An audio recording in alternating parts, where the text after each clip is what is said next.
go. This is the new politics, and I find it utterly depressing, the spectacle that is before us this evening. I want to commend, first of all, my colleague Grace O'Sullivan for bringing forward this bill, and her colleagues in the Civil Engagement Group for persisting with it. But for government representatives to stand up and for Fianna Fáil representatives to stand up and to give some kind of an excuse as to what has happened is quite embarrassing, really. And it's an embarrassment to this House as well. Quite clearly what has happened is that Fianna Fáil, last-minute phone call to Fine Gael, their buddies, asked them to scrap or to oppose, this bill. As a result of which, the hard work that this senator has put into this bill is being opposed.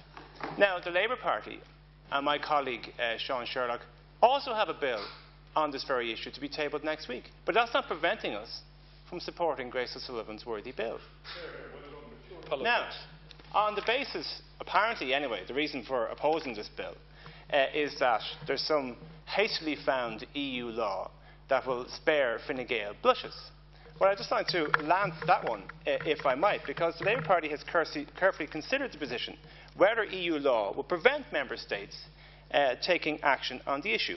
Now, Articles 34 and 35 of the treaty set out the principle that as a single market is an area without internal borders, restriction on the movement of goods are not allowed and the free movement of goods should be guaranteed. Undoubtedly, an Irish ban on the sale of products containing microbeads would have the effect of restricting certain imports. But Article 36 of the treaty goes on to say that Articles 34 and 35 do not preclude prohibitions or restrictions on imports that are justified on grounds of the protection of health and life of humans, animals or plants.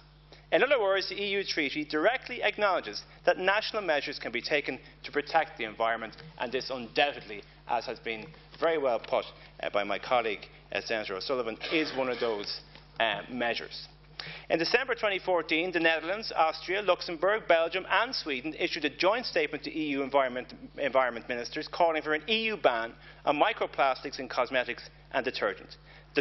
However, a January 2016 research report commissioned by the European Commission looked at what EU mechanisms were available to reduce microbead pollution from cosmetics.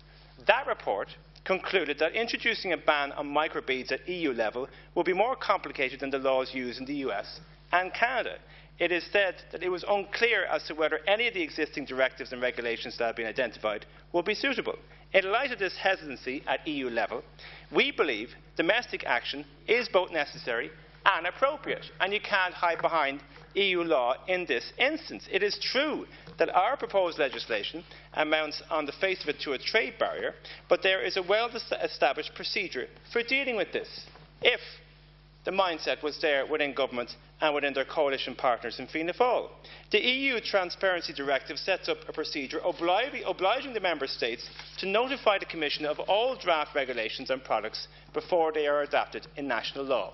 The notification triggers a standstill period of 3 months. The Commission and the other Member States can use this time to examine the notified draft regulation to determine whether it complies with the EU treaty and the principles of the free movement of goods and services. If there is no reaction, the draft can be adopted after the 3-month standstill period has expired. This is exactly the procedure that the de facto Taoiseach Micheál Martin had to follow when he introduced the ban on smoking in the workplace. There was a standstill period for the new rules and they came into full force and effect. The EU Commission can block the proposal if the draft legislation concerns a matter where the EU itself proposes to act. But this is clearly not the case on microplastics. Basically, I can hear what we have here in effect before I pass over to my colleague, is that Fine Gael should stop pretending or hiding behind EU law.